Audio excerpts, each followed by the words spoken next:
Sun-faded nylon snapped against a mountain breeze, a single tent wall breathing in and out like a tired lung. A gloved hand paused over the zipper, then stopped, not out of fear, but respect, because once you open a door like that in the high country, you cannot unsee what's waiting in the cold. Let me know where you're listening from, and share this, if you believe remembering is the first step toward justice. I retired a few years too late, if you ask my kids. I still keep a leather-bound notebook on the kitchen counter and a scanner on low in the living room old habits that refuse to sit quietly. In Marblemount, our days wore a familiar pattern back then. Coffee at the diner by the bridge, the river carrying mist down the valley like a slow secret, and the granite faces above us holding their steady gray. In October, the mornings smelled like cedar and wood smoke. Frost filmed the grass by first light, then broke apart under boots on the way to the mailbox. We measured time by trailheads and snow lines by whether the mountain goats were down low yet, and how early the sun slipped behind the ridge. I'd wake at 5:30 the way I did for years on the comms desk, and move through the house by muscle memory kettle on back door cracked to listen. My husband Ed liked the sound of tires on grit when the first truck rolled past. Said it told him everything was still running as it should. Here, routine isn't decoration, it's the framework. You hang your life on at church potlucks with venison stew, the librarian who knows your name and the book you want before you do the weekend gear swap, where a kid leaves with decent boots for $20 because someone's always making sure no one goes without. Daniel Voss fit that rhythm as naturally as a river stone fits your palm. I didn't know him as a celebrity climber. He never acted like one. He was a neighbor who returned shopping carts to the grocery rack and stacked chairs after meetings. On Wednesday nights in the back room of the gear shop, he stood by a whiteboard and talked about anchors and redundancy, drawing neat little triangles with a dry erase marker, while a dozen eager faces leaned in. Slow as smooth as fast, he'd say, and people wrote it down like scripture. Paul Casson was usually at his shoulder arms folded, nodding when Daniel paused to think. Not much for words, Paul. He had a mechanic's patience, the sort that resists prying until you find the right tool. He'd break down a rigging problem the way my father used to break down an outboard motor piece by labeled piece wipe, each one clean, put it back with care. A few of the high schoolers looked at him the way a kid looks at a good coach. That means more than any resume out here. If there was music to those evenings, it came from laughter when Jasper Chen walked in late balancing a thermos and a box of cookies he'd accidentally bought too many of again. Jasper handled small details like a scientist color-coded gear loops tags on every carabiner, but none of it felt fussy. He simply removed friction for everyone else. In a group photo someone took at the library fundraiser, you can find him by the way his eyes crease before his smile arrives, as if he's making certain you'll be okay, before he allows himself the joy. Nolan Davis always stopped to shake my hand, even when I still had ink smudged down my forearm from scribbling radio frequencies. He talked weather like it was a living thing, with moods and tells temperature gradients wind shear the way a high-pressure ridge might dig in like a stubborn mule. All that science tucked into a voice that sounded warm even through the tinny speakers of a handheld. We all knew Kieran O'Sullivan from the free Saturday blood pressure checks he ran in the church hall, sleeves rolled, laugh bright. He never made a show of his service, but I've been around enough soldiers to recognize the stillness that only arrives after you've seen a few things break, and then learned how to keep yourself steady anyway. When Mrs. Hart from up the road fainted at the farmer's market in August, he was there in 2 beats, talking low and calm while checking her pulse, telling her exactly what was happening, so she didn't drift off into fear. There was a sturdiness to the group you could feel, even if you knew nothing about climbing. Rowan Mitchell's lists lived in a binder that could have run a small warehouse, fuel weights, ration schedules, alternate camps marked in pencil, and a check column for each week of training leading up to October. He and Silas Thompson argued like brothers over rope choice or pulley ratios, a quiet tug-of-war that always ended with both men running hands over every knot, every hitch, until their shoulders dropped. When you've got people willing to pick nits before dawn so others can rest easy, you're dealing with the right sort. Xavier Blackwood sat a step apart during those prep nights, not because he thought himself above anyone, but because experience can sometimes be a heavy coat. He'd been a ranger long before Caleb Morrison took to the field, and I'd heard stories of times Xavier hauled a stranger off a crumbling ledge with nothing but grit and a rhythm of breath. He listened more than he talked. When he did speak, folks set down their coffee cups and gave him room. On Saturdays, Tobias Reeves walked Main Street with his camera cradled like a loaf of bread fresh from the oven, nodding to the shop owners and kneeling to take pictures of kids chasing each other through leaf piles. He donated prints to the library auction that year, fog lifting off the Skagit River, a single maple leaf pinned to a wet rock, a goat staring down the lens without fear or hurry. You hang images like that over your mantle because they steady you when the world wants to tilt. That October brought the kind of weather that tempts risk. Daytime highs nudged into the mid-50s, nights dropped just enough to sharpen the stars. The barometer held steady, and Nolan wore the satisfied look of a man whose forecast finally matched the mountain's mood. Calendar pages flipped to the 12th, their planned start. The town did its small-town things, kids in hoodies and two big sneakers at the bus stop, Mrs. Doss sweeping her stoop, the diner running out of cinnamon rolls by 9. At church that Sunday, we prayed for travelers with no more urgency than we do every week. We pray for truckers and teachers and those who are alone. We pray for hikers, climbers, hunters, skiers, for anyone whose boots leave pavement for river rock.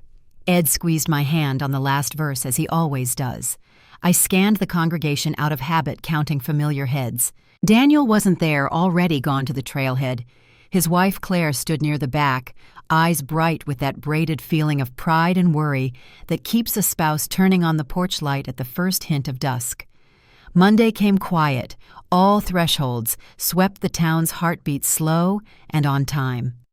My phone, which I keep docked by the kitchen window, purred with the morning check-ins from rangers moving through their circuit's wilderness area, closures bare scat high near the pass, a downed tree across a spur road. Caleb's voice dropped in around 9:10 low, and even a sound I've always trusted. We logged his note about a washed-out footbridge. I set my pen down. That day's soup was minestrone. I remember because I diced carrots while the radio played an old Merle Haggard song we both pretend not to know by heart. There is a peace particular to mountain towns under good weather. It isn't excitement, it's the confidence that each person is doing exactly what he or she is supposed to do with enough competence to carry the day. Nolan would brief the group after dinner about temperature swings overnight. Jasper would lay out hardware in neat rows before sleep. Rowan would run down the next day's plan while Silas pressed cord against palm to feel for burrs that might snag under load. In places like ours, you don't need to witness the scene to know it happened. The knowing lives in your bones. Detective Ray Castellano stopped by the office on Tuesday with a box of donuts he didn't need and a file he didn't mention. We talked football for a minute and traded jokes about the new deputy whose uniform still creased at the seams. Ray has a poker player's face that he puts on like a hat when something gnaws at him, but that morning his smile reached his eyes. "Quiet week," he said. I wrote that down under a date and 3 lines of nothing worth repeating. Quiet is not absence here, it is a hard-earned presence. By midweek, the aspens had gone from pale to lit match. A light breeze took handfuls of leaves at a time and scattered them like confetti along the shoulders of Highway 20. At the post office, Claire handed me a package to leave with the church ladies for the holiday raffle, 2 of Tobias's smaller prints, and a certificate for a family portrait. "He'll be back to sign them," she said. Half a grin. Eyes shining the way a person's eyes do when they've learned to live with cycles, pack, climb, return. Wash the gear, tell the stories, make the next list. We sent up a casserole Wednesday night because that's what we do when a crew is in the hills. It was nothing fancy. Chicken rice, a lid you can label and forget, but I wrote, "For the freezer anyway, like instructions can pin luck to a page." In the morning, I stood at the edge of the yard and tasted frost in the air. The ridge wore a blue shawl of distance. Somewhere beyond that line, anchors bit into rock and crampons squeaked against ice. You don't need to have climbed to recognize the taming power of routine clip-check call. Clip-check call. On the comms desk, we color-code entries green for routine yellow, for advisory red for urgent. That week wore almost all green. a blown tire on mile marker 94, a black lab found trotting toward town with a burr crown on his head, a traffic slowdown when a herd of elk decided to loiter near the turnout where tourists take the same picture every fall. The rhythm soothed like a metronome. Thursday afternoon, I stood behind the counter at the library fundraiser, scribbling final bid amounts while Tobias's prints changed hands. A woman in a red sweater held up the river photo and said, "You can almost hear it, can't you?" I nodded. Sound is memory where I come from. The river in spring. The low thump of rotor blades in summer when someone needs a hoist. The thin flick of a tent flap in a breeze at 8,000 feet if you've ever slept high. Each carries a promise we're here. We'll come if you call. We remember. After the fundraiser, I drove home the long way, the road skirting the water, the last light peeling away from the canyon walls like old paint. Ed had left the porch light on even though I was in sight habit again. "You'd think after 30 years I'd know which bend you're at," he said when I pushed through the door. We ate leftover meatloaf cold with mustard and listened to a game we didn't care about. The scanner stayed low the way it does when work is far from your own thresholds. Friday morning tasted metallic, just a trace like pennies on the tongue. I told myself it was the cold. I tell myself a lot of things, and most of them are true. I went through the checklist I no longer needed: battery levels, entry stamps, pencils sharpened. I wrote the date in neat block letters, and underneath a little arrow pointing up the sign I've used for years when a crew is expected to call in from elevation. That mark carries no magic. It's just ink. Still, I press the pen a second longer every time I make it, as if the extra second could marry the mundane to the merciful. Caleb's voice came through mid-morning reporting a tree cleared from a trail spur. Somewhere in the background, wind riffled against the microphone. He signed off with a copy, Maggie. The warmth in the way he said my name put a period at the end of the sentence. By noon, the sun had some teeth in it, and a faint smell of wet granite crept up from the riverbank. I put a pot of chili on the stove and let it go low and slow. When the lid clicks just right, you know the seal's doing its job. Around town, no one hurried. A woman swept her shop entry with a straw broom, pushing leaves into a soft little hill that would scatter again in an hour. The fire station bay doors stood open. A couple of volunteers tinkering with a hose, coupling laughter bouncing off cinder block. At the diner, a trucker in a faded cap slid into the corner booth and tipped an invisible hat at the waitress, who already knew he wanted his coffee black and his pie first. The mountain from our vantage wore patience like a crown. Late afternoon, I tuned the kitchen radio to a station out of Bellingham and wiped the counter until the wood grain felt like silk under my hand. The light bent sideways and filled the sink with pale gold. I wrote another arrow on the log and drew a box around it, not because anything was wrong, but because that's how you honor people who trust you with their voice on the line. The chili set up a slow burble. The house exhaled. Ed laid a fresh log on the fire.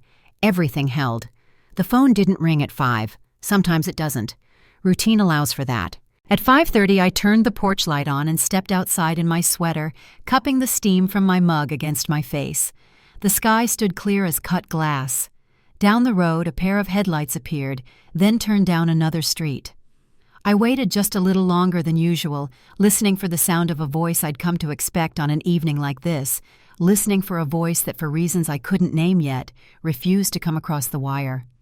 By 6, the first chill settled over the yard, and the moths found the porch light. I jotted a small star beside the boxed arrow in my notebook, nothing more than a nudge to myself. The house was warm, dinner was ready, and the mountains were a dark line against the last of the blue. I stood in the doorway a moment longer, letting the screen ease back into place, and told myself the same thing I tell everyone when a call runs late: give it another minute. Then another. I stood on my porch longer than I should have that night, listening for the sound of the evening check-in that never came. Out here, silence can mean 100 harmless things: batteries drained, signal lost behind a ridge, or someone too tired to call after a long climb. But when the light outside the ranger station burned past midnight, I knew it wasn't just me who noticed. The next morning, I drove into town before sunrise. The frost glittered along the guardrails, and the mountain looked clean and innocent under a pale sky. Inside the communications room, the air carried that sharp coffee smell that always comes with tension. Ray Castellanos was already there, arms crossed, staring at the log sheet. He looked up when I came in. "They missed both windows," he said. "All of them." His voice was even, but his jaw worked like he was holding something down. By noon, the search had begun in earnest.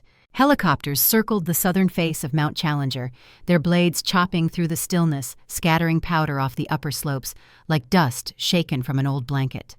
Every few minutes, the radios crackled coordinates, wind speeds, terrain updates, but no voices from the Apex team. We had men and women in fluorescent jackets combing every visible crevice, and still it felt like searching for a footprint in the tide. Caleb Morrison checked in from a ridge overlooking the glacier fields. He said the air was so still he could hear his own breath through the headset. When a place that big goes quiet, it makes you feel smaller than you thought possible. By the second day, the media vans had started to line up along Main Street in Marble Mount, their satellite dishes turned toward the sky like impatient flowers. Families gathered at the lodge, wives' parents, a few brothers.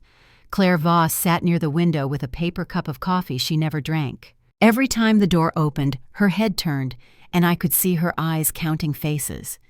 Jasper's sister Sarah stood by the hallway phones, trying to explain to reporters that her brother wasn't some reckless thrill-seeker. He was a methodical engineer who could fix a broken stove with a hairpin.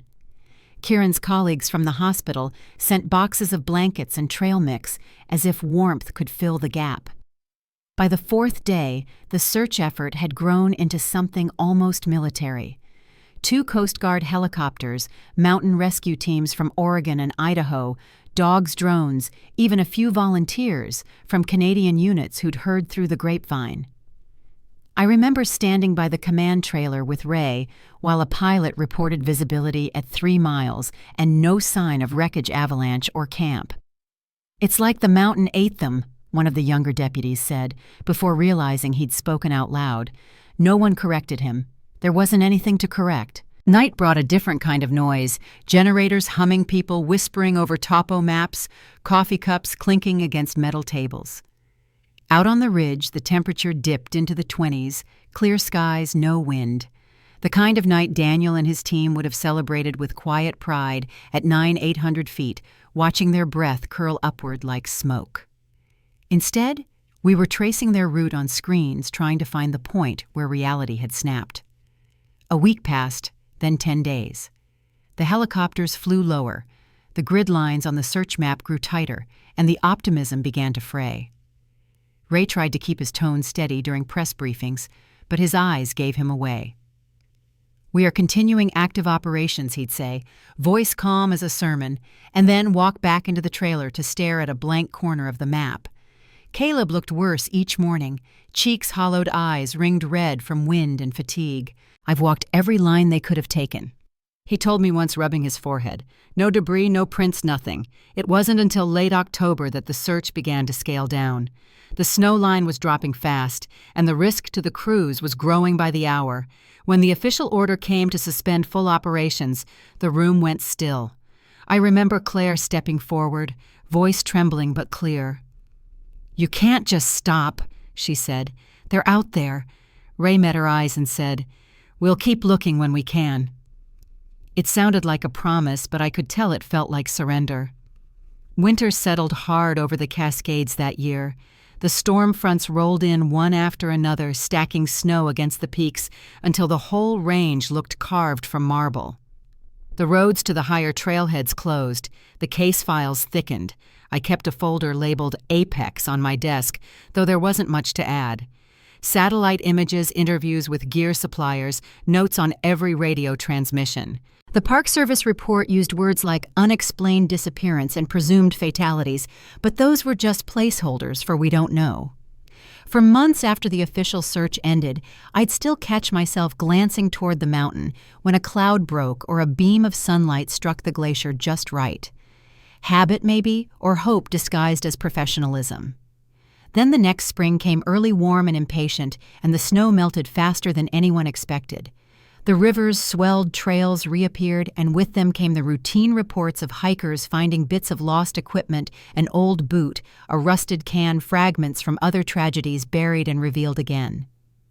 On March 15, 2014, Caleb set out on one of his first solo patrols of the season. The air was crisp, just above freezing, and the creeks were running high. I didn't hear his first transmission until later that afternoon, but when it came through, the tone of his voice told me before his words did. "I've got a tent," he said, breathing hard. 8,400 feet, yellow with blue trim. Looks professional. He paused, then added, "It's been here a while." Within an hour, the channel filled with overlapping instructions. "Hold your position, mark the GPS photograph, everything." Ray scrambled a helicopter from the ranger station, and by the time he and I reached the site, the sun was tipping west. The helicopter dropped us on a ridge about 50 yards from Caleb's coordinates. From there, we moved on foot. The snow was patchy, the ground soft. When we reached the meadow, I saw the tent faded yellow seams frayed, slumped in on itself like an old lung. The frame still held, but the canvas had peeled back in places, flapping in the thin air. The first thing that struck me was how wrong the placement felt. It sat in a shallow dip where runoff would pool during any rain. No windbreak, no level ground.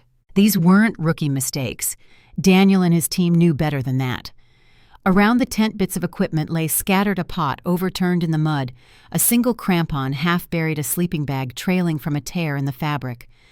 Caleb crouched nearby, camera in hand, documenting every angle. When he looked up, his expression was tight. "There are stains," he said quietly. Inside, the smell was faint, but metallic. The floor was spattered dark where the light reached through the rips. Sleeping bags twisted like they'd been tossed aside in a rush. I noticed a jacket sleeve sticking out from under the canvas, unzipped, empty. It wasn't decomposition we were smelling, it was time, metal, and weather. On the far side, under a collapsed corner, something rectangular caught my eye. Caleb had already tagged it, a small GPS device, mud-streaked but intact.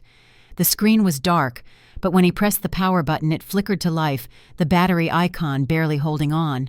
Back at the command post, technicians pulled data from the device. The route it showed didn't match the plan filed with park headquarters. Instead of a straight ascent along the south face, their path veered east, looping erratically through sections labeled impassable. The last coordinates placed them roughly a mile from where we'd found the tent. When the tech scrolled through the dates, his brow furrowed.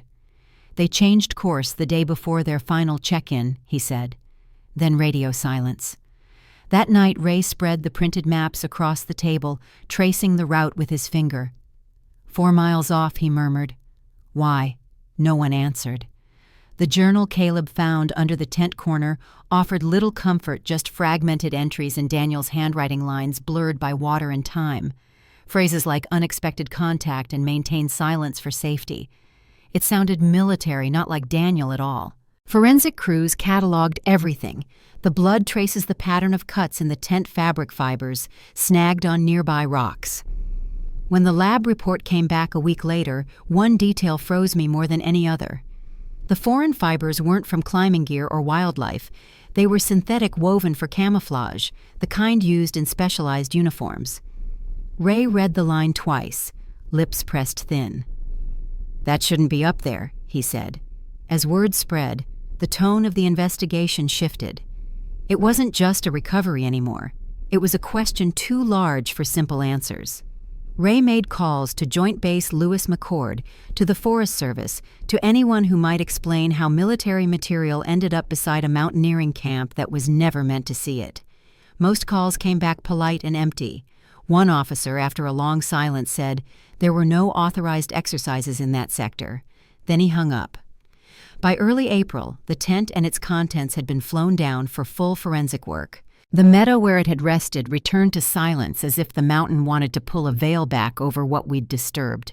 Caleb stayed up there another day to finish his patrol. He radioed once more at dusk. "Lights fading," he said, "heading down in the morning." His voice was steady again, but slower, like he'd seen more than he cared to describe. In town, the families gathered once more, drawn by the news of the discovery. Claire stood near the conference room door when we told them what we'd found. No bodies, No answers, only fragments. She nodded, not surprised. He was careful, she said. If they left that tent, there was a reason. Jasper's sister clutched the edge of the table, whispering something about the fabric, the camouflage. They weren't soldiers, she said. No one corrected her. Later that evening, Ray drove me home. The road was quiet, the headlights catching flakes of sleet just beginning to fall. You ever get the feeling, he said, eyes on the road, that the mountain's not the part we should be afraid of? I didn't answer. The sound of tires on wet pavement filled the cab. Out my window, the peaks were invisible behind the clouds, their presence felt more than seen. Somewhere beyond those ridges lay more answers than we were ready to hold. When I got home, the porch light was still on. Ed had fallen asleep in his chair, the television murmuring low. I turned the volume down, then stood at the window looking north toward the dark silhouette of the range. In my notebook, beside the boxed arrow I'd drawn months earlier, I wrote one word in the margin, found. Then after a pause, I added another. Why I closed the book, but I kept the pen in my hand a while longer, because deep down I knew that whatever we'd uncovered up there wasn't the end of the story. It was the edge of something larger, something that still had its teeth buried in the cold. The week after the tent came down from the mountain, the air around our little office changed. You could feel it before you even opened the door, the weight of something that didn't belong to weather or wilderness anymore. We'd all seen loss in these hills, fallen climbers, missing hikers, the occasional tourist who underestimated distance, but this was different. The fibers the lab found had everyone on edge.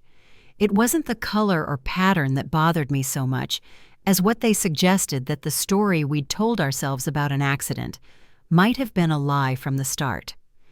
Ray kept the report folded in his pocket, reading it so many times the edges curled.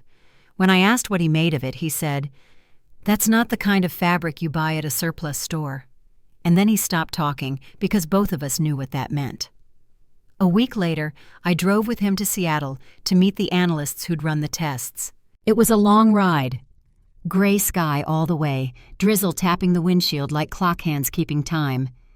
We didn't play the radio.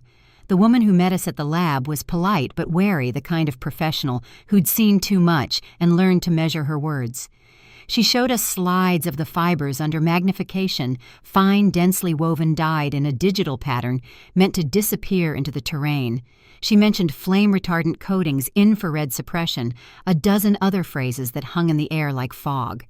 Not consumer grade, she said, finally closing the case. Whoever wore that fabric had access to restricted supply chains. I remember Ray's hands tightening on the folder, his knuckles gone pale. He thanked her quietly, then led me out without another word. Back in the car, we sat for a minute before he started the engine. The city noise pressed against the window's horns, crosswalk signals, life moving on without us. So I said finally, "Military." He shook his head. "If it was, they're not admitting it. I've called everyone I can. No records, no exercises, nothing authorized anywhere near that range in 2013. I could tell the stone in his stomach was the same as mine. Out here, when something doesn't make sense, you expect nature to be the culprit. When people start to fit into that space, it turns the air colder. Ray sent out requests through the usual channels: Park Service, Joint Base, Lewis McChord, even a few private security firms that occasionally leased wilderness for testing equipment. Most came back clean, one or two simply never answered. Around that time, we started getting phone calls from voices that didn't leave names. Men asking what we'd found, how far along we were in the investigation, what evidence had been collected. The first few Ray dismissed as reporters fishing for a story. By the fourth call, he started keeping notes on every number. A few traced back to out-of-state area codes tied to nothing. The next morning, the sheriff's office email server crashed for an hour. When it came back online, half of Ray's correspondence about the Apex case was missing. He didn't say much, but I caught him one evening standing by the copier, making hard copies of every remaining file and locking them in the evidence safe. The families were restless. Claire called me twice that month just to ask whether I'd heard anything new. I had to tell her the truth, even when it hurt. "We found fabric that doesn't belong up there," I said. She went quiet for a long time before whispering, "That's not what I wanted to hear." I understood. Sometimes knowing is worse than wondering. In early May, a man reached out to Ray through one of his former colleagues in the Marines. His name was Derek Hudson. He said he'd been following the case and might have information. He refused to come to the station, insisted on a private meeting instead. We met him in the back corner of a truck stop diner off Highway 2, the kind of place that smells like diesel and fried onions no matter the hour. Hudson was in his 40s, clean-cut but tired, the kind of exhaustion that comes from years of watching your back. He slid into the booth without shaking hands. "You're digging in the right place," he said quietly, "but you're not going to like what you find."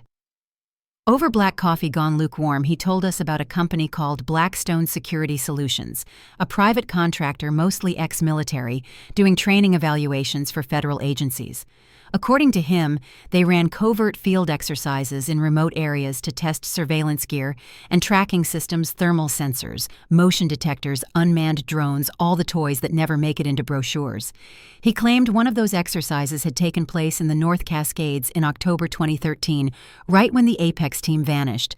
Ray didn't interrupt, but I could see his jaw flexing. When Hudson said the operation had been off-book, no permits, no park authorization, I felt my throat tighten. "You're saying they were in the same area I asked?" He nodded. "Same coordinates, give or take. And if those climbers saw what they weren't supposed to, that's when things would have gone bad. He wouldn't give us everything. Said there were non-disclosure agreements, people who'd disappear for less. But he offered names, first names only, and a reference to something called Project Mountain Shadow. Before leaving, he leaned forward, eyes sharp but tired. 'Be careful with this,' he said. 'You start asking too loud, doors close fast.' Then he walked out into the rain and drove off in a truck with no plates. Ray filed a report that same night. By morning, a federal liaison from Seattle was sitting in his office. She introduced herself as Agent Sandra Torres, FBI Field Division. Professional smile, no small talk. She said she'd been assigned to coordinate information between agencies. The way she said it made it sound more like containment than cooperation. Ray asked if she'd heard of Project Mountain Shadow. She paused just long enough to confirm the answer before denying it. "You're chasing a story that doesn't exist," she said. "Those climbers got caught in terrain they didn't understand." When she left, Ray sat for a long while staring at the rain sliding down the window. "Funny," he said, "how quick the feds show up for a case they think doesn't exist." That summer, a freelance analyst named Michael Stevens reached out. He'd spent years reviewing satellite imagery for environmental studies and still had access to archival data. He'd heard whispers about our discovery through a retired ranger friend and offered to check photos from October 2013. A week later, he called back. "You'll want to see this in person," he said. We met him in a small office behind a warehouse near Bellingham. On his monitor, he brought up a series of infrared satellite images, grainy but clear enough. "These were captured the week they went missing," he said. He pointed to a cluster of heat signatures in an area that should have been empty. No trails, no roads, no legitimate campsites. Then he toggled a different filter, and we saw faint vehicle tracks crossing the valley floor. "This is restricted wilderness," he said. "No one should be driving anything out there." Ray leaned in close to the screen, his voice low. How many units Stevens zoomed in? At least 2, maybe 3. Based on spacing, looks like trucks hauling equipment. The timestamp matched the same days Nolan's GPS had logged their final movements. The pattern of the team's path backtracking sudden detours fit almost perfectly against the heat signatures. It looked, for lack of a better word, like avoidance, as if the climbers were trying to move away from something that was moving toward them. We took the findings to Agent Torres. She listened, expression unreadable, and then told us the satellite data was inconclusive. Ray asked her to define that word. She didn't. 2 days later, Stevens called to say his access to those archives had been revoked. His voice trembled when he told me. "They said I violated data policy," he whispered. "I didn't. Someone doesn't want those images circulating." By then, the picture forming in my head felt too big for comfort. 10 climbers vanish. A tent found miles off route. Military-grade fabric, encrypted GPS anomalies, now this. The logical mind looks for coincidence. But at some point, coincidence collapses under its own weight. Late one evening, after the rest of the office had gone home, I found Ray sitting in the dark with only the desk lamp on, reading a manila envelope. Inside were copies of emails leaked anonymously from a Blackstone domain. One contained a single line that turned my stomach: civilian contact during mountain shadow exercise. Containment initiated. No dates, no names. But it was enough to move the case from haunting mystery to something that hummed with intent. The following weeks blurred together calls that ended too quickly, files that vanished, pressure from Washington to wrap it up. Claire stopped coming by. I think she knew that the answers were heading into territory no one could reach without paying a price. One night Ray called me after midnight. "Package just came in," he said. No return address. Inside he'd found operational maps, personnel rosters, and a memo stamped with the same code name Hudson had given us. In black and white, it laid out everything we feared: an unauthorized 12-person team conducting surveillance tests inside the park. At the same time, the Apex expedition was on the mountain. The memo described an unexpected civilian encounter and a compromised perimeter. Then the paper went redacted. Ray exhaled slowly, rubbing his temples. "This is it," he said. "But getting anyone to admit it will be another fight." I watched him fold the documents back into their envelope, sealing it with tape like a man bracing against the wind. The next morning, I drove up to the overlook above Challenger Creek. The valley below was misted in fog, the kind that moves slow and deliberate, hiding the ground and the sky all at once. I stood there for a long while, listening to the water cutting through rock, wondering if that same sound had been the last thing the team heard before everything went sideways. Sometimes the quietest places are where the loudest truths hide. By the time I drove back down, I could feel the first hints of another storm building. The emails, the images, the fibers, none of it belonged to accident or chance. We were standing at the edge of something far deeper than the mountain itself. And I had the uneasy sense that whatever had swallowed those 10 climbers hadn't finished yet. The rain had turned to sleet by the time we left the overlook that evening. The roads were slick, and Ray drove slow, the wipers thudding a steady rhythm that filled the silence. Neither of us said much. The envelope with the leaked documents sat between us on the seat, its edges curling from moisture. I remember thinking it looked heavier than paper should. Every so often, Ray would glance in the rearview mirror, more often than usual, like he expected headlights that never came. When he finally spoke, it was quiet enough that I almost missed it. "If this is true," he said, "we're not dealing with a missing person case anymore. We're standing in the middle of a cover-up." I didn't answer.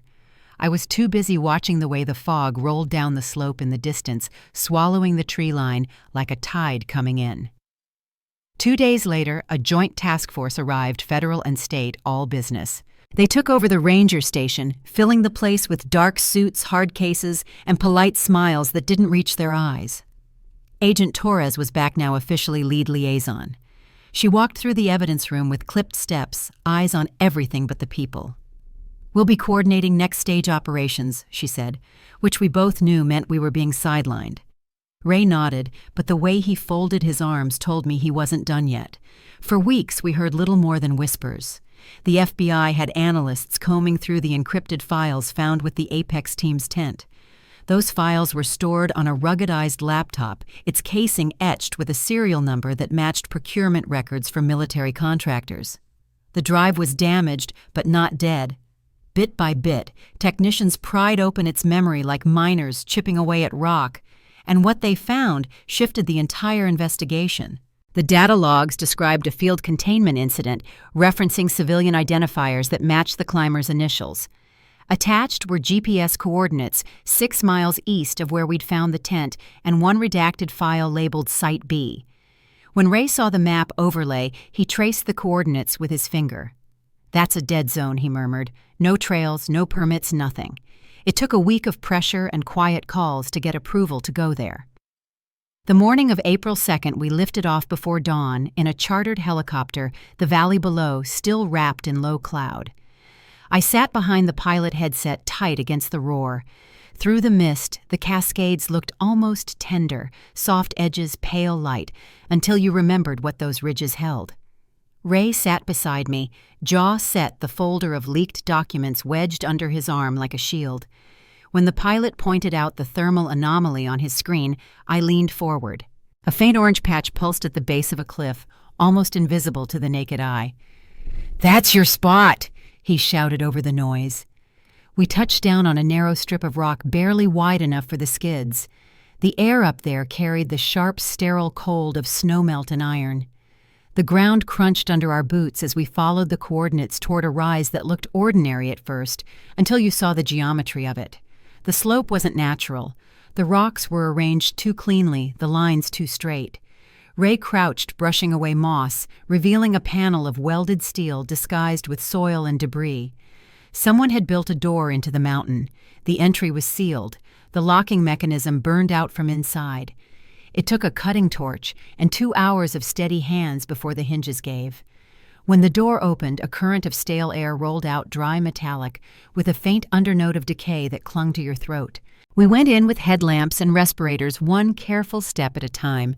The tunnel sloped down for maybe 40 feet before widening into a space that shouldn't have existed there. The walls were reinforced with aluminum sheeting cables snaking along the edges. Shipping containers had been converted into rooms, makeshift cells, windowless and soundproof. I'll never forget the sound my boots made on that concrete floor, just a dull echo that went nowhere. Inside the first container, we found bunks, blankets, and a metal table bolted to the ground. A single ID card lay half buried in dust. When I brushed it off, I saw the name Tobias Reeves. I don't remember dropping it, but it hit the floor hard enough to make me flinch. Nearby, a camera, its lens shattered, sat pointed toward the bunks. The realization came slowly, cold and absolute. They'd been held here. Farther in, we found evidence of struggle. A dented rail, a broken cuff. Scratches along the walls, uneven but deliberate. 10 short lines repeated again and again like someone marking days. In one container, the floor was scorched near the drain. Forensics would later say it was chemical residue, likely from an attempt to destroy evidence. But there's some damage that no solvent can erase. At the end of the corridor was a second hatch leading into what looked like a natural cave system. The air was cooler there, the light from our headlamps bouncing off limestone walls. I could smell earth and water and something else beneath it, something old. It didn't take long to find them. 10 shallow depressions side by side carved into the ground with unsettling precision. Each contained partial remains layered under rock and dust. Dr. Amanda Sterling, the forensic anthropologist, worked in silence. She cataloged bones the way you'd handle glass, meticulous, reverent. When she lifted one fractured wrist bone, I noticed the fibers still clinging to it, nylon from a climbing jacket. The final confirmation came through dental records and DNA. Every one of the apex climbers was accounted for. The medical findings were worse than any of us had prepared for. They'd been alive for several days before dying. Malnutrition exposure, blunt trauma. Some had broken bones consistent with restraint. Others bore signs of dehydration and exhaustion.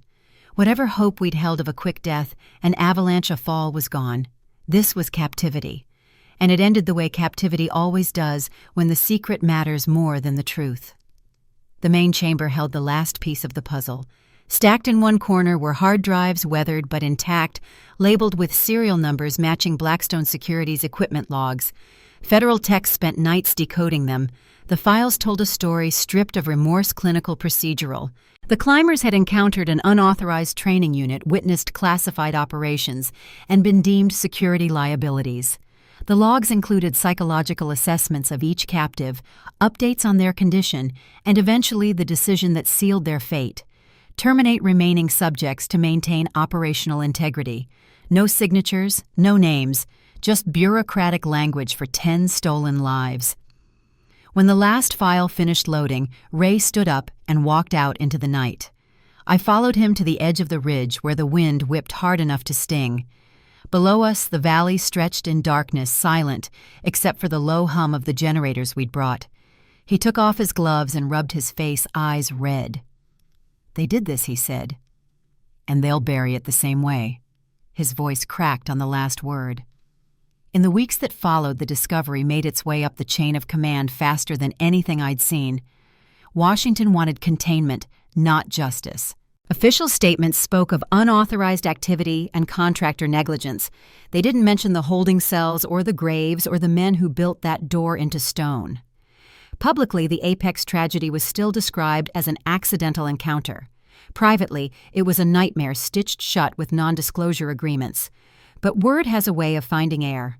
A few journalists caught wind of leaked reports. Families started calling for hearings. Claire Voss refused to stay quiet. She stood on the courthouse steps in Seattle with a photo of Daniel in her hands and said, "They died because they saw something they shouldn't have. My husband climbed mountains his whole life and never fell until someone pushed him." Her voice trembled, but she didn't step back. The fallout was slow, messy political. Blackstone's leadership vanished into retirement or reassignment. A handful of mid-level contractors faced token charges fraud misreporting. Nothing that matched the gravity of what we found. Ray was ordered to turn over all physical evidence, which he did. But before he did, he scanned everything, every file, every image, every report, and saved them on a drive he kept in his desk drawer under a stack of old field manuals. "In case this ever goes dark," he told me. "Some nights when I can't sleep, I still hear the echo of that tunnel, the faint ring of metal against rock, the hollow thud of boots moving through dust and silence. I see the names carved into the walls and wonder what they were thinking in those final hours, whether they knew help would never come or whether they believed right to the end that someone would find them." When I close my eyes, I still see the mountain the way it looked that day, clean white, indifferent. The surface never tells you what it's hiding.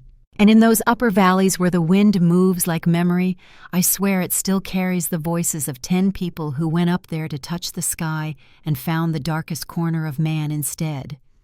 We thought the discovery would bring closure, but the truth rarely does. It only opens another door, one that leads deeper into questions we're not meant to ask. And in the weeks after the raid, when a letter with no return address arrived at Ray's office, one line typed neatly on plain paper, I understood just how far this story still had to go. It said, "You found the wrong mountain." For a long time after that letter arrived, the one that said "You found the wrong mountain," I couldn't stop thinking about the way the words looked on the page. Simple, unadorned, typed on plain white paper. No signature. No threat, just a sentence that refused to explain itself. It sat on Ray's desk for months, tucked beneath a glass paperweight, as if he couldn't decide whether to keep it or burn it. I'd stop by sometimes after hours, and he'd still be there staring at it like it was a riddle that might break open if you looked long enough. He never said what he thought it meant, but I could tell by the way he'd glance toward the window that part of him believed whoever wrote it wasn't finished watching. The investigation stalled almost as quickly as it had ignited. The press conference came and went, a tight script, no questions. Officials used words like miscommunication and unauthorized activity and moved on before anyone could ask what those words were hiding. The families didn't move on, though. They held vigils in Seattle and Bellingham, candles flickering in paper cups, photos clipped to poster boards that curled in the wind. Claire Voss spoke softly that night, voice trembling just enough to remind everyone she was still human, still grieving. "They were careful," she said. "They were good. They didn't make a mistake." No one argued. Blackstone folded a few months later. Not in a blaze of accountability, just paperwork, assets, absorbed contracts, reassigned executives relocated to other firms under new names. No one in uniform ever sat in a courtroom. A few mid-level employees faced questioning, but every deposition ended the same way, no recollection outside my clearance that's classified. By winter, the case file had been reclassified too. The word sealed appeared where open investigation used to sit. Ray filed one last appeal, and when that went nowhere, he boxed up the documents, the photos, the drives, and turned them over like they'd asked. I don't know what he kept for himself. I don't think I want to. He retired the next spring. I remember the small ceremony at the sheriff's office, coffee and paper cups, polite applause. He stood at the front, hands clasped, thanked everyone for their years of service, and never mentioned the mountain once. Afterward, he walked me to my car and handed me a manila envelope. "If anything happens to me," he said, "make sure this doesn't disappear." Inside were copies of the files redacted, but enough to tell the story. "You're trusting me with this?" I asked. He smiled that small, tired smile of his. "You were there," he said. "That's all the trust I need." He moved to Oregon a few months later. The calls came less often. The last time I heard from him, he sounded thinner somehow, like the years had worn grooves in his voice. "You ever think it was bigger than Blackstone?" he asked. I told him I tried not to. He chuckled, then said, "Me neither," and hung up. 2 weeks after that, he was gone. Stroke, they said. Peaceful. His sister mailed me a small box with his badge, a compass, and that letter sealed in a plastic sleeve. I keep it in my drawer, though I still haven't decided why. Maybe because some truths shouldn't vanish even when they no longer have a name.